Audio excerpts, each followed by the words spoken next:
bacakan Romo Ramani Pandita, Pasaka Pasika,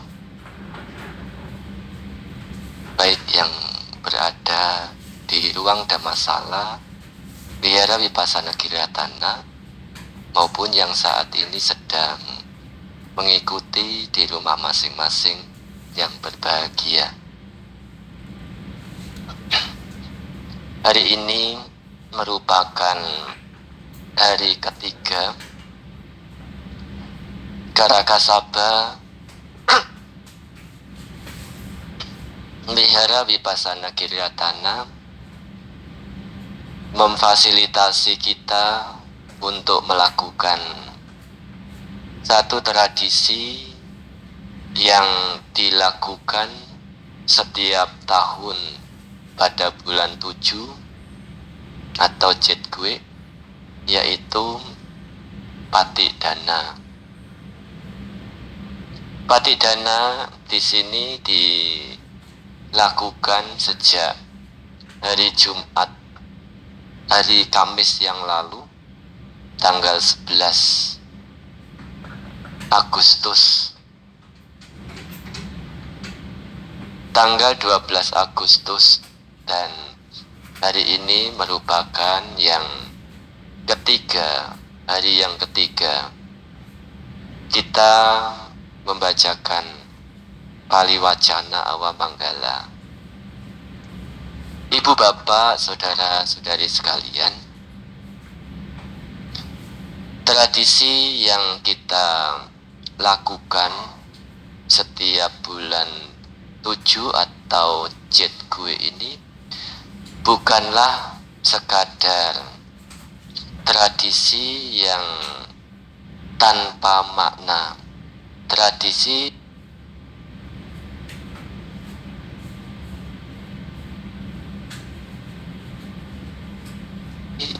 yang tidak ada artinya, yang hanya sekadar tradisi yang harus dilakukan tanpa mengetahui makna yang terkandung. Meskipun kita tidak pernah mengajarkan kepada anak-anak kita beberapa tradisi yang ada di masyarakat kita, sehingga anak-anak kita tidak mengetahui sebab asal mula manfaat dari melakukan tradisi tersebut.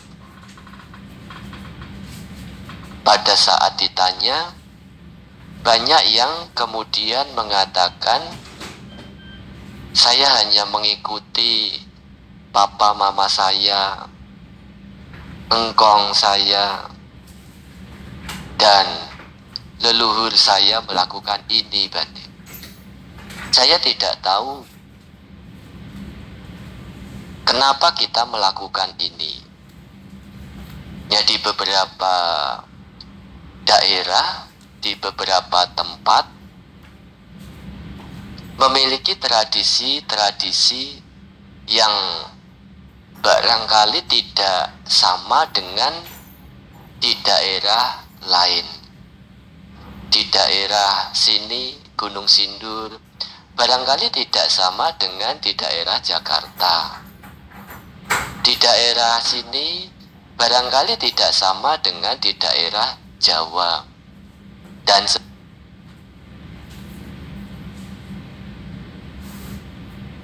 sebagainya.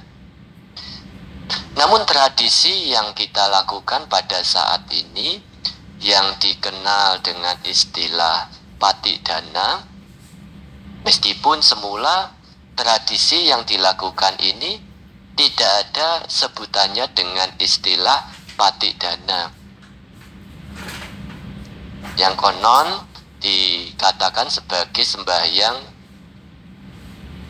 rebutan, ya, sembahyang rebutan seperti yang dilakukan oleh beberapa masyarakat. Kemudian setelah kita mengerti Dhamma, maka tradisi itu kita lakukan sesuai dengan apa yang kita ketahui, sesuai dengan apa yang kita mengerti, dengan dasar, dengan sebab-sebab yang jelas, tanpa ada tradisi yang ditutup-tutupi dengan mengatakan saya tidak tahu, karena itu sudah dilakukan oleh leluhur-leluhur saya yang lain. Kenapa Patidana ini tetap dilestarikan? Patidana penghormatan kepada orang-orang yang berjasa kepada kita yang telah meninggal. Adasime, akasime, nyatimita sakacame, petanang dakinang daja, pube kata manusarang. Mereka yang mengenang kebajikan yang mereka lakukan pada waktu yang lampau, bahwa ia telah memberi ini kepadaku. Ia telah melakukan ini untukku. Ia adalah kerabatku, sahabatku, temanku.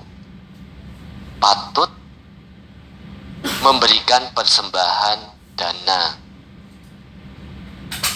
Inilah yang menjadi dasar kenapa kita melakukan patidana itu. Siapa yang kita kenang? Bagi seorang anak, yang dikenang pertama kali adalah orang tua yang dekat dengan kita.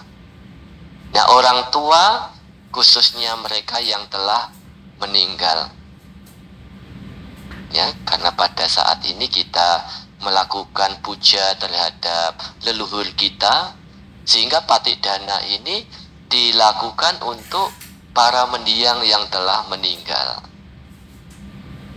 Meskipun patidana ini juga bisa kita lakukan kepada mereka yang masih hidup. Jadi membagi jasa kebajikan itu tidak hanya sekadar kita lakukan terhadap kepada mereka yang telah meninggal, tapi kepada yang hidup juga bisa dilakukan. Mengabarkan kebajikan yang kita lakukan kepada mereka. Memang yang memiliki manfaat paling besar dari patidana ini adalah makhluk-makhluk yang telah meninggal, khususnya yang terlahir di alam para datuk Paciwika Peta.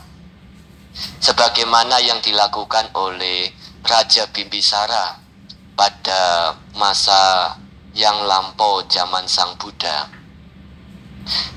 Sanak keluarga dari Raja Bimbisara pada kehidupan yang lampau, karena perbuatan buruknya, mereka terlahir di alam para datuk Paciwika Peta untuk sekian lama. Bukan hanya 1 tahun, 2 tahun, tapi bisa zaman Buddha yang lampau sebelum zaman Buddha Gotama ini. Berapa kalpa, ya? 1 kalpa itu bisa bumi ini terbentuk hingga bumi ini hancur. Karena perbuatan buruk, perbuatan jahat yang dilakukan oleh keluarga dari Raja Bimbisara pada saat sekarang ini mengkondisikan dia lahir di alam para datuk Paciwika Peta.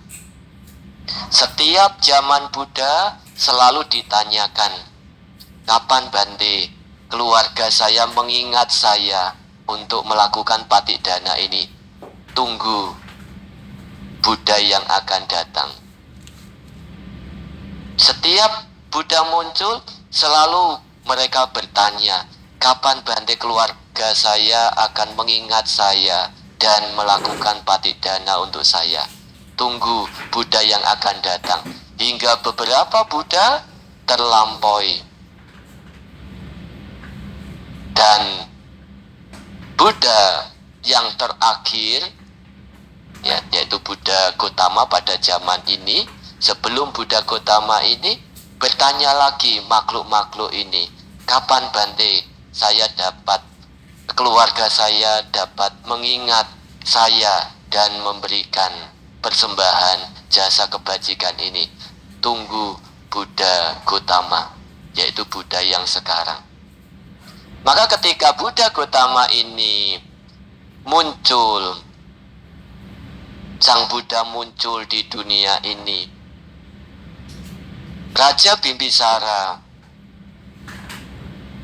keluarga dari Raja Bimbisara ini dengan senang hati karena penderitaan di alam para datuk Paciwika Peta akan segera selesai.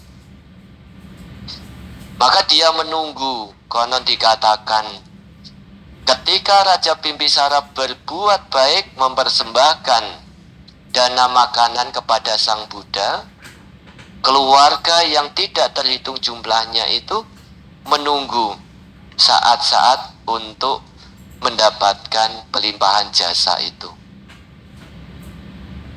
Setelah Raja Bimbisara ini mempersembahkan dana makanan, Raja Bimbisara tidak melimpahkan jasa kebajikan itu.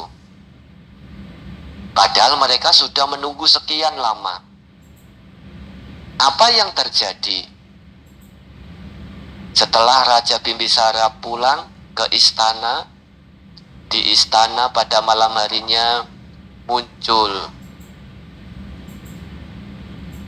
terdengar suara-suara yang tidak nyaman, ya, suara-suara yang menakutkan, penampakan yang menakutkan. Besoknya Raja Bimbisara mengunjungi Sang Buddha kembali. Bante, kemarin saya berbuat baik, berdana makanan kepada Biku Sangga.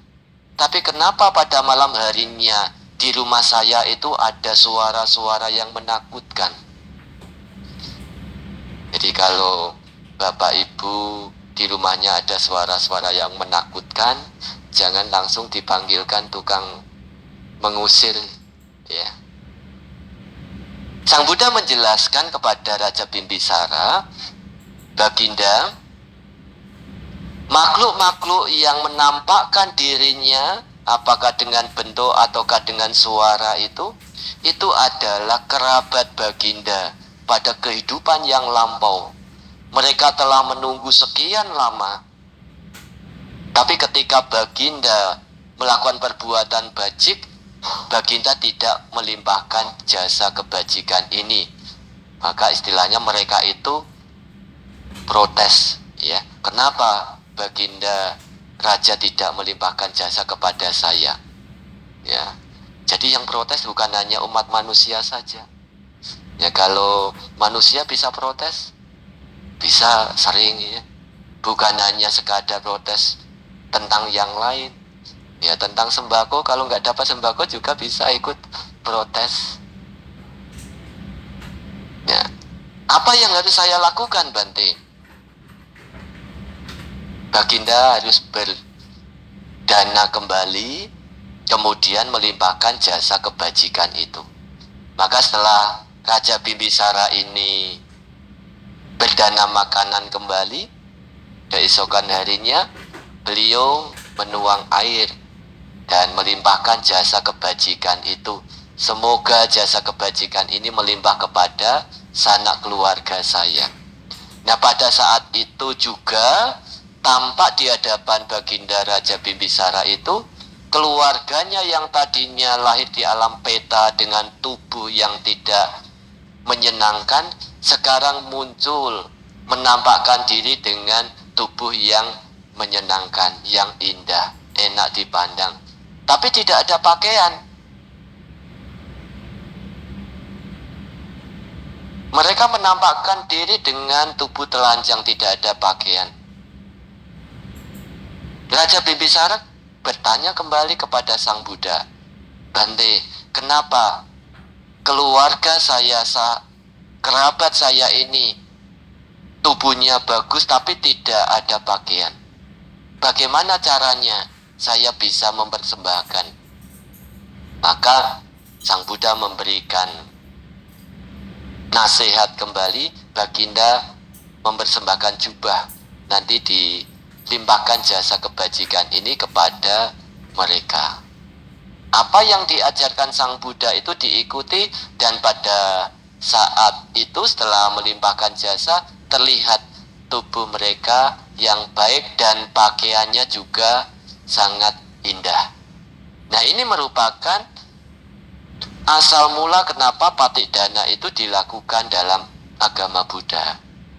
Tapi beberapa orang dalam tradisi tertentu, kita ingin mempersembahkan makanan yang enak supaya keluarga kita nyaman, keluarga leluhur yang ada di alam sana merasa nyaman, tapi menganggap mereka itu seperti di alam manusia.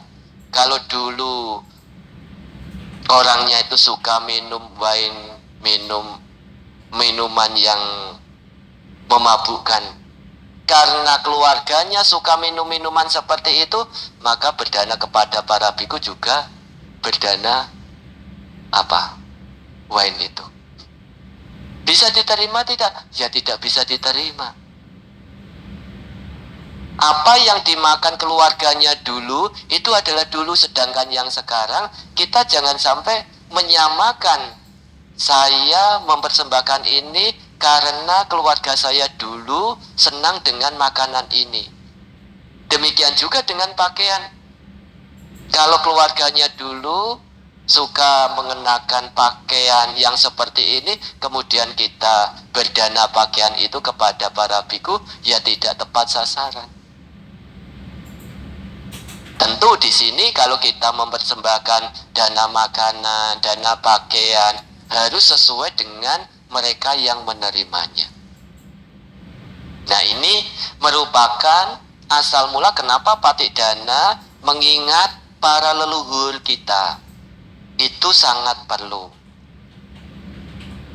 Sebab lain lagi, kenapa kita harus melakukan patik dana ini? Sebagaimana tadi di dalam Tirokuda Sutta telah disebutkan, ia telah memberi ini kepadaku, ia telah melakukan ini untukku. Seorang anak akan mendapatkan sesuatu pertama kali dari siapa? Dari papa mama kita. Ibarat pohon yang disiram setiap hari, dikasih pupuk dengan baik, pohon itu akan memberikan buah yang lebat. Kalau pohon itu memberikan buah, siapa yang menikmati buahnya? Yang menikmati adalah yang menanam. Demikian juga dengan apa yang dilakukan oleh orang tua kita, karena kita memiliki papa mama, orang tua kita memberi sesuatu yang pertama kali sebelum orang lain memberikannya. Jadi kalau tidak ada papa mama kita di sini tidak akan bisa berkumpul, ya, tidak akan bisa mendengarkan dhamma. Karena ada papa mama kita, meskipun papa mama kita tidak kita ajak ke sini, tapi karena ada papa mama kita, maka sekarang kita bisa mengetahui hal-hal yang baik seperti ini. Kebajikan papa mama kita itu juga diibaratkan seandainya Gunung Semeru, puncak Gunung Semeru itu diibaratkan seperti ballpoint atau pensil, Mahasamudra diibaratkan sebagai bukunya, itu pun tidak akan cukup untuk menuliskan kebaikan-kebaikan yang telah dilakukan orang tua kita. Tentu ini kelihatan seperti hiperbola. Tetapi jasa kebajikan orang tua kita itu tidak sesederhana itu.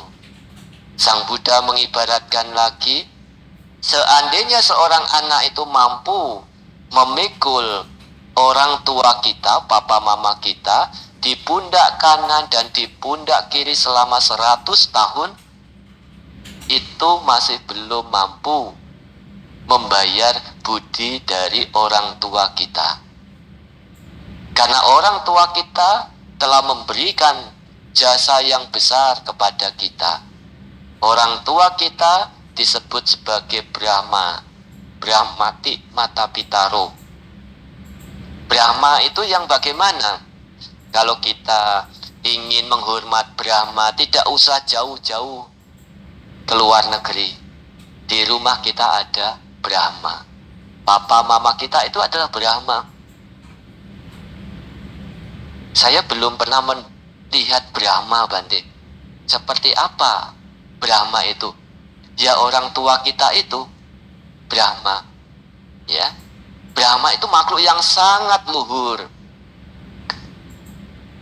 Dikatakan sangat luhur karena orang tua kita itu memiliki 4 sifat luhur: metta, karuna, mudita, dan upeka. Orang tua kita memiliki cinta kasih, pengharapan yang baik kepada anak-anak. Orang tua kita tidak pernah menyimpan dendam kepada anak-anak. Meskipun anak-anak kadang-kadang tidak senang dengan orang tua, tapi orang tua tetap mengharapkan hal-hal yang baik kepada anak-anaknya. Ada anak yang kadang-kadang tidak tahu budi dari orang tua kita. Bukan hanya zaman sekarang, zaman Sang Buddha, seperti Pangeran Ajatasattu.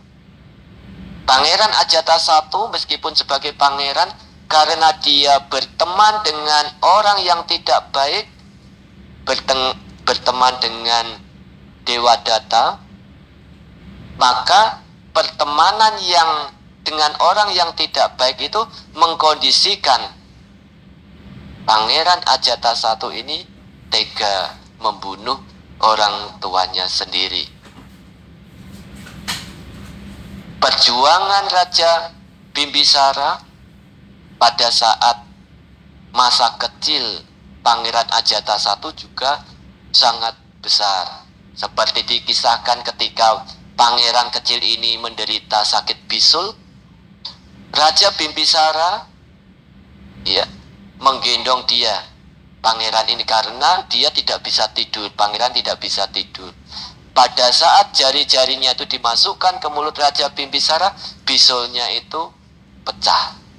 Dan nanah, darah yang pecah di mulut tidak dibuang oleh Raja Bimbisara, melainkan langsung ditelan. Anak yang tidak tahu budi telah ada sejak zaman Sang Buddha itu. Nah, zaman sekarang apakah ada, Bante? Tidak sedikit juga anak yang tidak tahu budi dari orang tua. Namun demikian, meskipun anak tidak tahu budi dari orang tua karena dia tidak mengerti ajaran benar, ya, bahkan dengan orang tua sendiri kadang bisa menyimpan benci, dendam, dan yang lainnya. Tapi orang tua tidak pernah sedikit pun menyimpan dendam kepada anak-anak itu. Orang tua selalu memancarkan cinta kasih kepada mereka. Demikian juga dengan sifat luhur yang kedua, yaitu karuna. Satu tindakan untuk meringankan derita anak-anak. Pada saat anak-anak ini masih kecil, tidur digigit nyamuk, orang tua rela mengipasi anaknya agar tidak digigit nyamuk.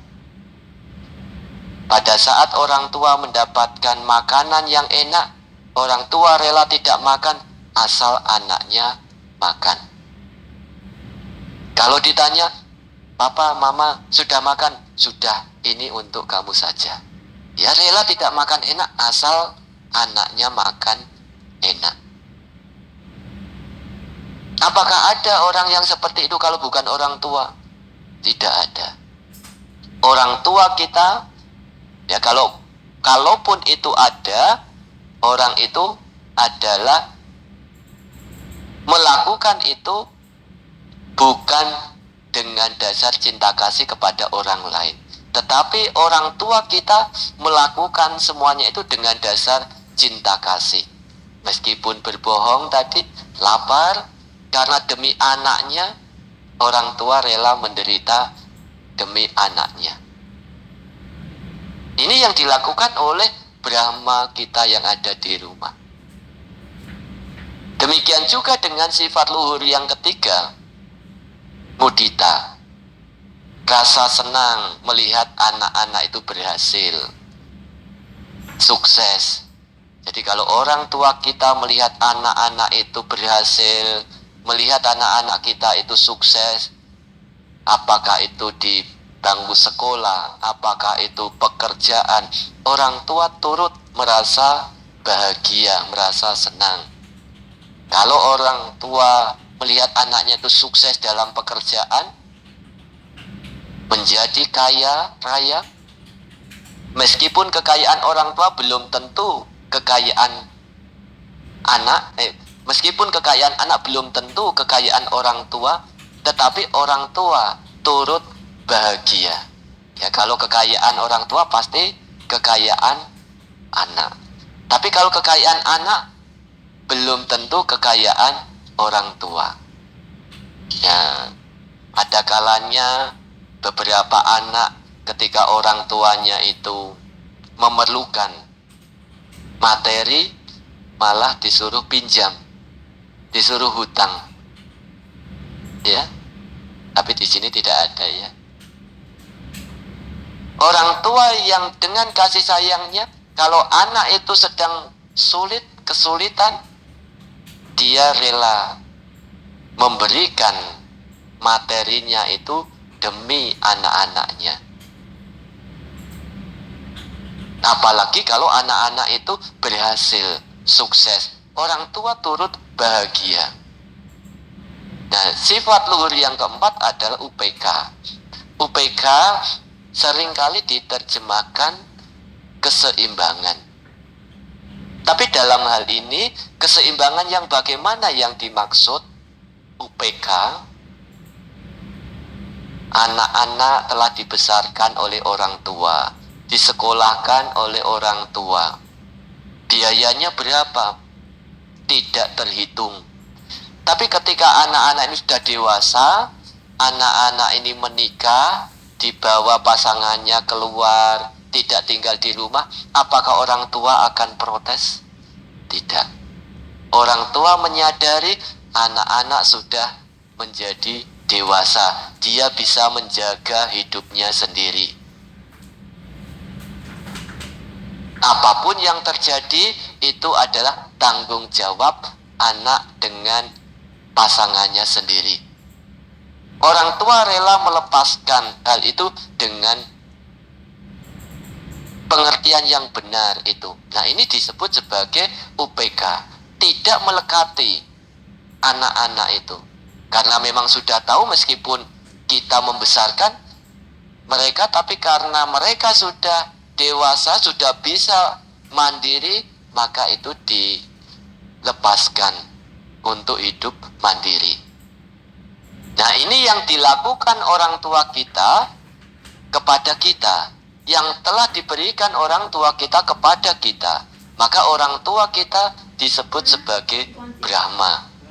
Kalau kita mencari Brahma, sekali lagi tidak usah di tempat yang jauh, cukup dengan menghormati orang tua kita yang ada di rumah. Itulah Brahma dalam keluarga bagi anak-anak itu. Sehingga dengan mengerti bahwa jasa kebajikan yang dilakukan oleh orang tua kita tidak tergambarkan betapa besar jumlahnya. sebagai orang yang mengetahui katanyu kata wedi, karena orang yang baik adalah dia yang tahu katanyu kata wedi itu. Bante, papa mama saya kan masih hidup. Apakah saya perlu melakukan patik dana?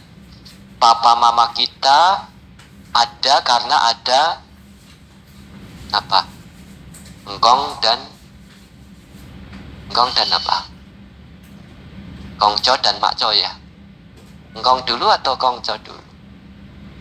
Engkong dulu ya. Jadi kakek dan nenek gampangnya ya. Ya, jadi ada kakek dan nenek. Kakek dan nenek ada karena ada kakeknya, bapaknya kakek dan nenek kita. Jadi kalau sekarang ini papa mama kita ada, tanpa adanya kakek nenek kita, itu juga tidak akan bisa. Jadi semua saling berhubungan.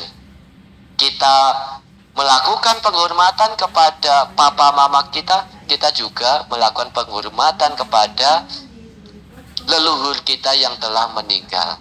Karena keberadaan mereka tidak bisa kita lepaskan. Tanpa ada mereka, orang tua kita tidak ada. Maka inilah orang yang dikatakan mengerti, mengenang tentang jasa kebajikan yang mereka lakukan pada masa lampau, bahwa dia telah memberi ini kepadaku, melakukan ini untukku, patut memberikan persembahan dana. Nah, dana yang diberikan kepada orang yang telah meninggal bukanlah dana yang kelihatan, seperti makanan yang kelihatan, pakaian yang kelihatan, dan sebagainya. Nah, dana ini disebut sebagai patik dana. Artinya membagi jasa kebajikan yang telah kita lakukan itu. Apakah kepada orang tua kita yang kita telah melihatnya, ataukah yang belum? Seperti yang dilakukan oleh Raja Bimbisara, meskipun belum pernah ketemu dalam kehidupan sekarang, tapi keluarga kita jumlahnya tidak sedikit. Keluarga kita kalau dihitung jumlahnya tidak terhitung. Perumpamaannya bagaimana? Kalau kita, seseorang itu meninggal, dikremasi, abunya seberapa? 1 guci, paling setengah guci. Kehidupan kita ini diibaratkan seandainya tulang-tulang kita ini tidak hancur, itu akan bisa membentuk satu gunung Wipula. Ya, namanya gunung bukan seperti Gunung Sindur. Kalau Gunung Sindur, gunungnya di mana? Ya, nanti gunungnya naik ke Gedung Pariyati Dhamma, nanti kelihatan. Jadi Gunung Wipula ini namanya gunung, itu sangat besar sekali. Nah, tulang kita kalau tadi satu kehidupan saja itu hanya setengah guci. Nah, ini diibaratkan bisa sampai satu gunung. Berapa banyak, berapa kali kita lahir mati. Nah, di situ tentu keluarga kita, ya, keluarga kita tidak bisa kita hitung dengan jari. Keluarga kita tidak bisa kita bayangkan jumlahnya. Nah, di sini kita yang mengerti tentang Dhamma, yang mengingat leluhur-leluhur kita seperti itu, pada hari-hari seperti ini, meskipun kita tidak mengingatnya setiap hari, tapi pada hari-hari seperti ini, kita bisa melakukan hal-hal yang bajik yang disebut sebagai patik dana itu. Maka patik dana ini bukan hanya sekadar tradisi yang tidak ada nilai spiritualnya, tidak ada manfaatnya, tetapi patik dana ini yang kita lakukan memiliki nilai luhur yang besar untuk memunculkan katanyu kata wedi kita kepada orang yang telah berjasa. Katanyu kata wedi, tahu budi dan balas budi kepada mereka yang telah berjasa dalam kehidupan kita, bukan hanya kepada papa mama kita, tapi juga kepada leluhur-leluhur kita yang lainnya.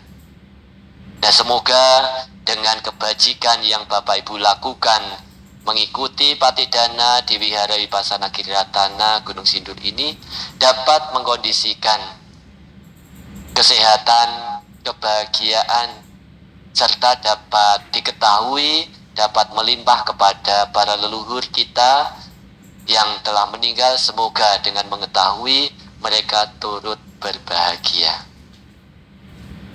Sadu, sadu, sadu.